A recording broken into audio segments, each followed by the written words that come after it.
Have you ever wondered what treasures define the life of a queen? For Queen Elizabeth II, her legacy wasn't just about leadership. It was written in the grandeur of her possessions. From historic castles and sparkling jewels to a royal yacht and even a McDonald's drive-thru, her belongings tell a story of tradition, intrigue, and modernity. Let's uncover the fascinating world of the Queen's remarkable possessions. Number 1 is the secret royal yacht named Britannia. Imagine a floating palace that traveled the world, symbolizing prestige and power. This was the Royal Yacht Britannia. Launched in 1953 at the beginning of Queen Elizabeth's reign, Britannia served as both a diplomatic vessel and a private retreat for the royal family. Over 4 decades, it sailed more than 1 million nautical miles, hosting state visits, family vacations, and historic negotiations. The ship's interiors were a blend of opulence and functionality. Luxurious drawing rooms, grand dining halls, and private royal apartments were balanced with practical elements, including space for the Queen's cars and even a private hospital. Custom furnishings, silverware, and golden door handles added a regal touch, yet the yacht also had a homely charm that reflected the Queen's modest preferences. Britannia wasn't merely a symbol of grandeur, it played a pivotal role in diplomacy.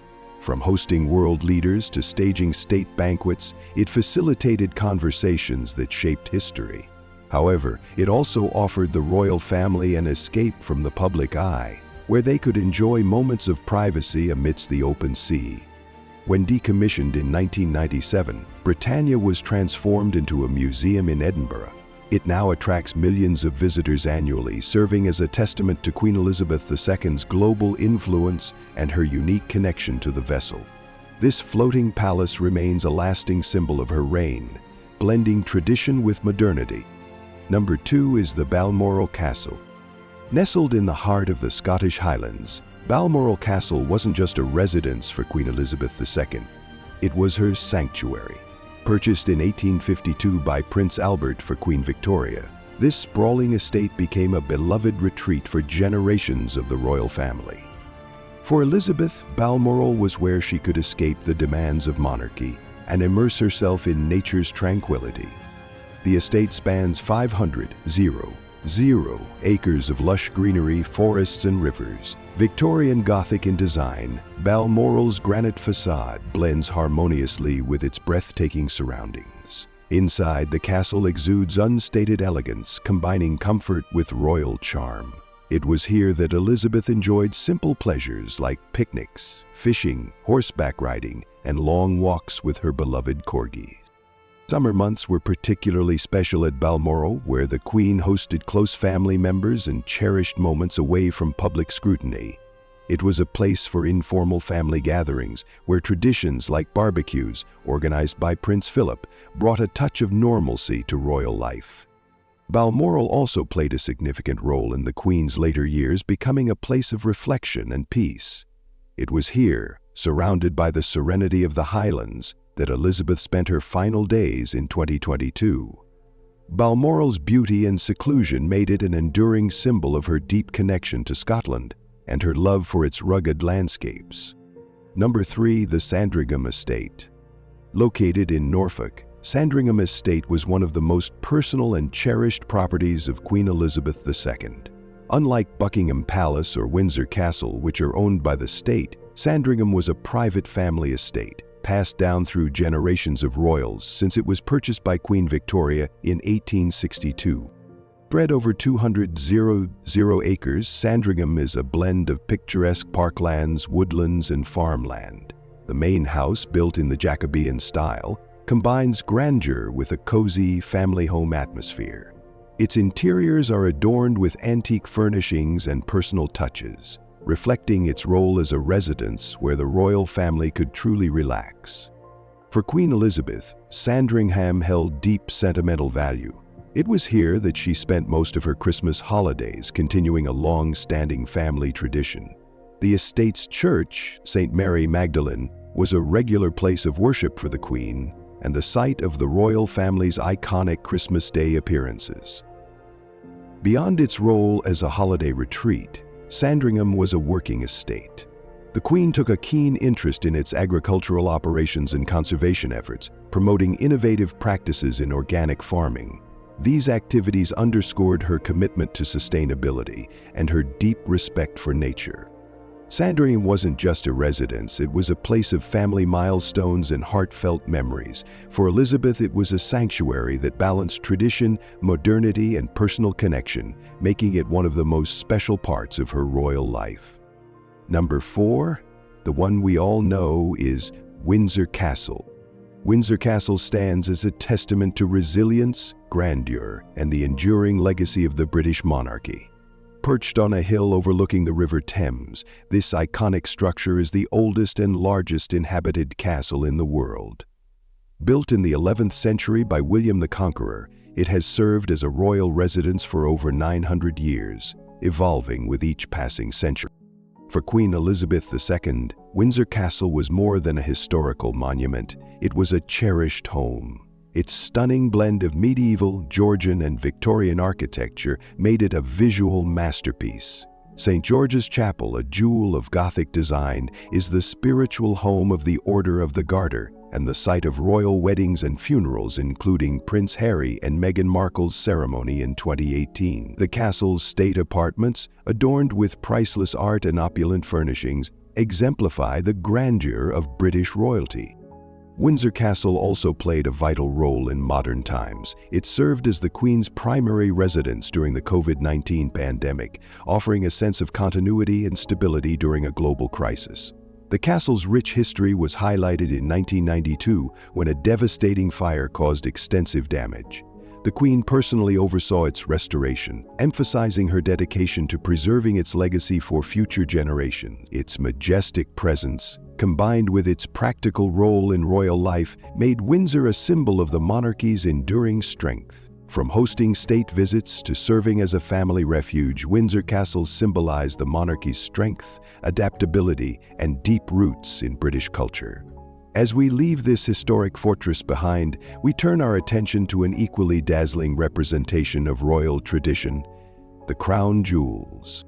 Number 5 are the crown jewels. Few symbols of royalty captivate the imagination quite like the crown jewels. This extraordinary collection, housed in the Tower of London, represents centuries of history, power, and splendor. For Queen Elizabeth II, these regalia were more than dazzling treasures. They were emblems of her role as the head of state and a connection to the monarchy's enduring traditions. The collection includes over 100 ceremonial objects, with highlights like the St. Edward's crown used during coronations. Crafted from solid gold and adorned with over 400 gemstones, this crown was placed on Elizabeth's head during her 1953 coronation, marking the start of her reign. Equally iconic is the imperial state crown, featuring the Cullinan State Diamond, worn during the state opening of Parliament. Each piece in the collection tells a story of craftsmanship, history, and significance. The sovereign scepter, another significant piece, is adorned with the Cullinan Eye, also known as the Great Star of Africa, the largest clear-cut diamond in the world. The crown jewels are not only priceless in monetary terms, but they also carry immense historical and symbolic value. They connect Queen Elizabeth's reign to centuries of royal heritage and represent the continuity of the British monarchy. Beyond their beauty, these treasures serve as a reminder of the monarchy's role in state ceremonies and its connection to the nation's traditions. As we step away from the glimmering splendor of the crown jewels, let's explore a far more unexpected royal possession: a McDonald's drive-thru. Number 6. Wait, what? It's McDonald's drive-thru. It may sound surprising, but Queen Elizabeth II indirectly owned a McDonald's drive-thru. Located in Slough near Windsor Castle, this fast food restaurant was part of the Bath Road Retail Park, a property owned by the Crown Estate. This quirky fact exemplifies the monarchy's ability to adapt to modern economic strategies while maintaining its vast portfolio of assets. The McDonald's itself was no ordinary branch. It featured upgraded interiors with leather seating, digital menus, and even valet service, a royal twist on fast food. While the Queen likely never visited the restaurant, its connection to her property sparked playful speculation among locals and tourists alike. This unexpected aspect of her holdings added a touch of humor to her otherwise formal image. The Bath Road Retail Park, including the McDonald's, generated significant revenue for the Crown Estate, which is managed independently to support the monarchy's financial sustainability. This investment wasn't just profitable, it reflected the Queen's ability to embrace modernity while maintaining the dignity and purpose of her role. Her ownership of this fast food franchise highlighted the diversity of royal assets and the strategic management behind them. While the idea of royalty owning a McDonald's may seem incongruous, it was a fitting symbol of how Queen Elizabeth's reign balanced tradition and progress. From fast food to fine jewels, her possessions spanned the spectrum of modern life. Next, we turn to something far more personal, her extraordinary jewelry collection. 7. The Queen's jewelry. Queen Elizabeth II's private jewelry collection was a treasure trove of sentiment, style, and history. Among the many iconic pieces, the Girls of Great Britain and Ireland tiara held a special place in her heart. Known affectionately as Granny's tiara, it was a wedding gift from Queen Mary, Elizabeth's grandmother, in 1947. This tiara, with its delicate diamond design, became one of the Queen's signature pieces, reflecting her appreciation for tradition and family connections. Another favorite was the Prince Albert sapphire brooch, a gift from Prince Albert to Queen Victoria in 1840. Passed down through generations, it became a staple of Elizabeth's wardrobe, often seen at formal events. The Queen's love for jewelry extended beyond heritage pieces. Her collection also included modern additions, like the South African diamond necklace gifted on her 21st birthday. This exquisite necklace, with its radiant diamonds, symbolized her growing role as a global figure. Her jewelry wasn't just about opulence, it told a story. Each piece carried deep personal or historical significance, marking milestones, relationships, or moments of diplomacy. Whether it was a simple pearl necklace gifted by her father or an elaborate tiara inherited from her mother, Elizabeth's collection reflected her unique blend of personal elegance and royal duty. These cherished pieces weren't just accessories, they were symbols of a lifetime of service and connection. As we leave behind the shimmering diamonds and family heirlooms, we step into the world of luxury transportation with the Queen's Bentley State Limousine. 9. The Bentley State Limousine. A vehicle fit for a queen, the Bentley State Limousine was more than just a car, it was a symbol of modern monarchy.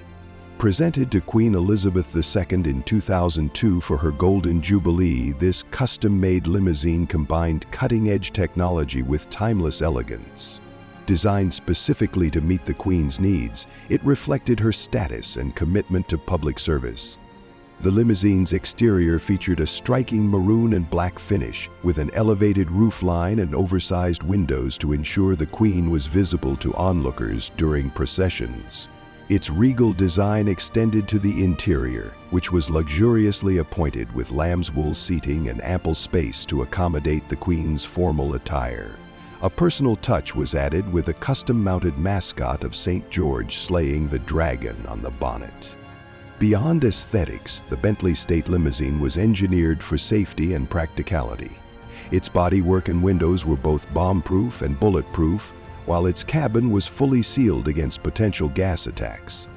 Powered by a 6.75-liter twin-turbocharged V8 engine, the car could reach speeds of up to 130 mph, though it was rarely driven at such speeds. The Queen used the limousine for countless state events, including jubilees, royal weddings, and official visits. It became an iconic part of her public image, blending tradition with modern innovation. Unlike many royal possessions, this limousine was a one-of-a-kind creation, tailored exclusively for the Queen's use.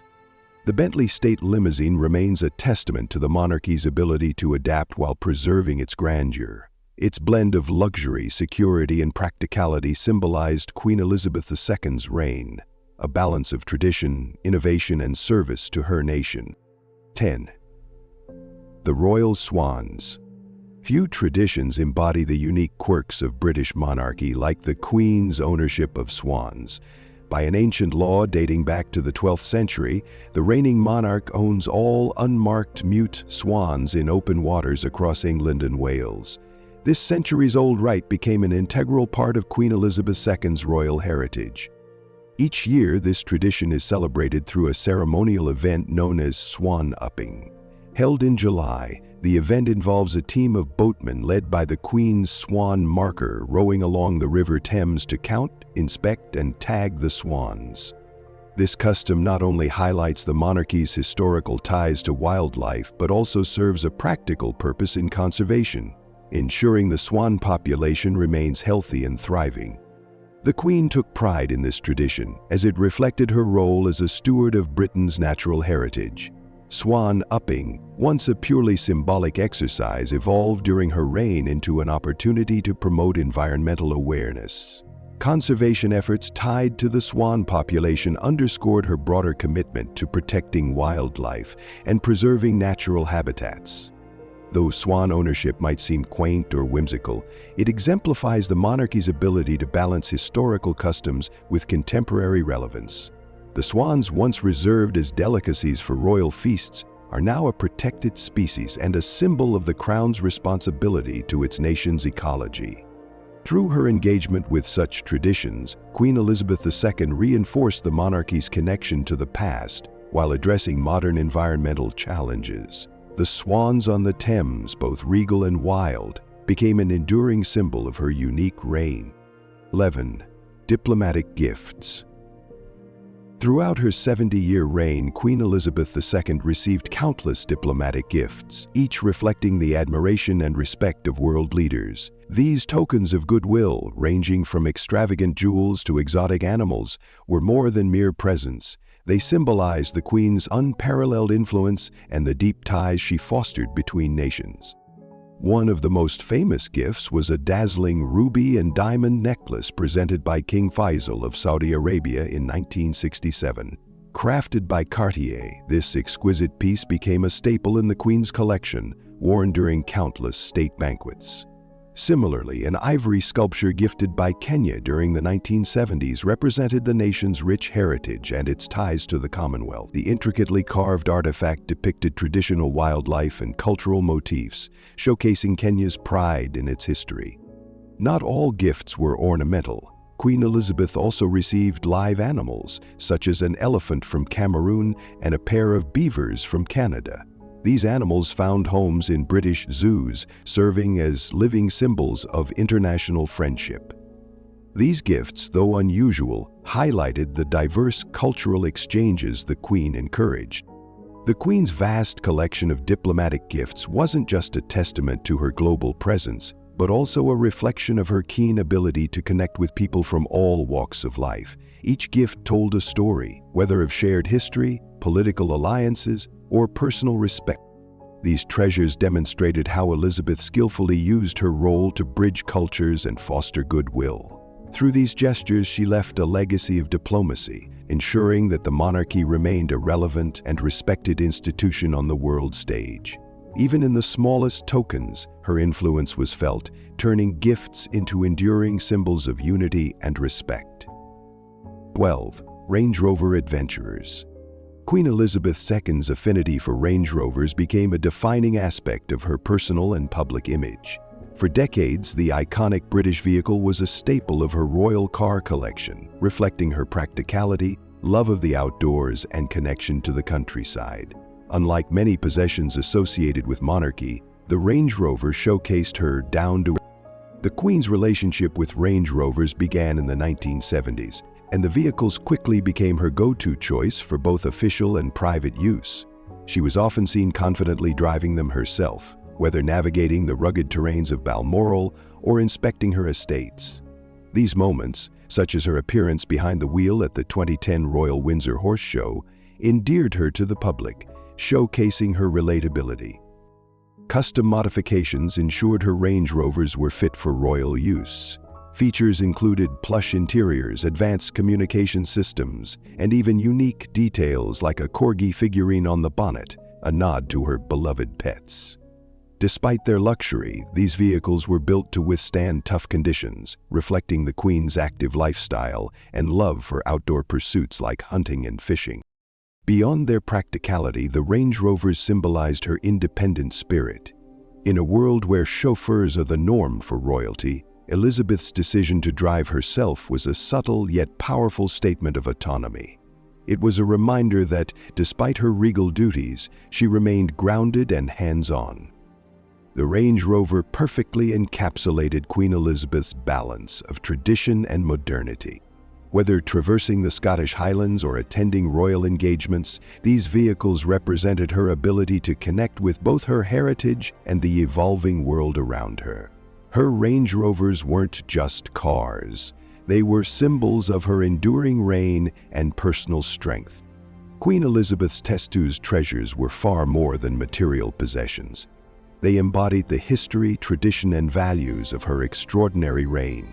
Each item, from the grandeur of Windsor Castle to the quiet refuge of Balmoral, told a story of her connection to Britain's heritage and her personal life. Her dazzling jewelry symbolized moments of diplomacy, family milestones, and her impeccable sense of style, while unexpected assets like a McDonald's drive-thru highlighted her ability to embrace modernity. These treasures captured the duality of her reign, deeply rooted in history, yet adaptable to a changing world. Through her possessions, we see a monarch who was not only a symbol of continuity but also a forward-thinking leader. Her estates, jewels, and even her cars reflected her humanity and personal touches, reminding us that behind the crown was a queen dedicated to service, tradition, and innovation. Her legacy will inspire for generations to come.